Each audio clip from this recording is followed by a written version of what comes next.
One memorial that I'd like to refer to now is in Ohio. And there was an infidel, I forget his name, I got the picture somewhere there in my collection at home, where he was so firmly against Christianity till he wanted a memorial built to him after his death with his foot on the Bible, pointing down like that, and saying, away with religious superstitions and up with modern science. And when he was dying, he said, if I've been wrong, serpents will crawl out of my grave. And when he died, they were still shoving the dirt into the grave, and they killed 2 or 3 big vipers. And today in that graveyard, a minister taken a picture recently and brought it to show me, and hanging over the chains around his lot, the graveyard is a beautiful place, but his mound is nothing but a snake mound. And no matter, even into the fall and winter, serpents still crawl from his grave.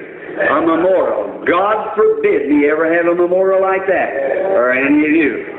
So, there is memorials, though. It sounded like a very interesting story, so I decided to do a little research. Chester Bedell had been very outspoken and bold in his lack of belief. In the stretch of time in his sad, faithless life, he declared often that there was no God, and that he would never believe in one, most often to Christian neighbors, as they passed his home on Sundays, going to church. Everyone that knew him called him mean and cruel. No one dared to cross him, for the fear that their homes would be burnt down.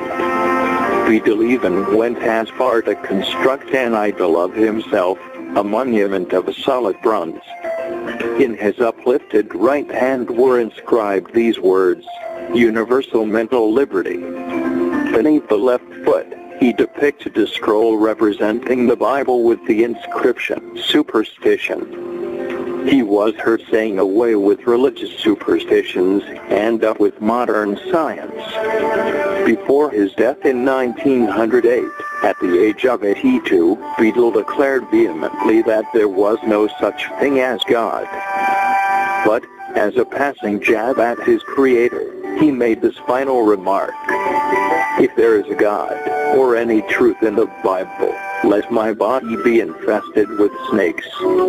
At the funeral, it became necessary, while digging, to remove a big snake before lowering his coffin into the ground. While digging, they encountered a den of snakes, so bad concrete had been brought in to stop the writhing creatures, but to no avail. What became more miraculous was when the sexton informed them that prior to this burial, he had never seen any snakes around. And he had killed 4 at one time, in this particular grave, 20 in just one day. Gerald Winrod, editor of The Defender, had the opportunity to visit the grave site of Chester Bedell. He drove to Berlin Center, Ohio, where he stopped an old-timer and asked if he knew where Chester Bedell had been buried. Sure, everybody around here knows where Chester Bedell was buried, the old man replied. A few miles south, then turn to the right, then left about a mile, then to the right, then turn to the right again just before getting into North Benton, about 80 miles from Pittsburgh. You can't miss a big monument in the graveyard. Looking for snakes? He asked, grinning. Another man that spoke to Winrod remarked, well, if Bedell did ask for snakes, he sure got them. Winrod and his companions approached the gravesite. Then they saw the huge monument, the stern bronze countenance, the uplifted scroll, in the statue's right hand, the scroll beneath his left foot. Camera in hand, Winrod approached the grave, curiosity mounting. Was this really true, or just another hoax? One of Winrod's companions, Mr. E. Flowers, was.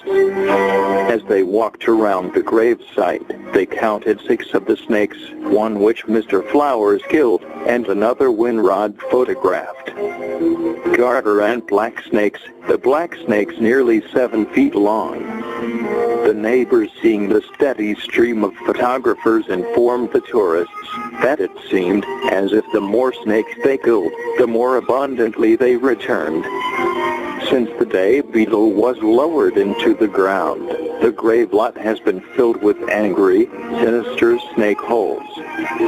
Bedell's daughter had informed a visiting minister that her father had belonged to the Society of Damned Souls, but that on his deathbed he had regretted his decision to erect a statue at his soon-to-be gravesite, saying, "Oh, that I had never had that monument built," and was said to have desired to go to the cemetery and tear it down. But it was too late, and he was too stubborn to call on a God he didn't believe in. One neighbor informed Winrod that Bedell had been involved in 21 lawsuits while living, and that he had owned approximately 2,500 acres of land in the community at his death. It is said that he had left $1 each to his Christian daughters, and the 2,500 acreage to his unbelieving sons. Kinda brings to mind Mark 8:36 Hut. What shall it profit a man, if he shall gain the whole world, and lose his own soul? What a remarkable story. I know. How heartbreaking it is that Mr. Chet Bedell has since become aware of God's existence, as today he is tormented by legions of demons in a fiery hell. To see this looming monument in pictures, a terrific storm had taken down the statue, and it has never been re-erected, and to read about Rev. William Smith's visit with Chet Bedell before his death.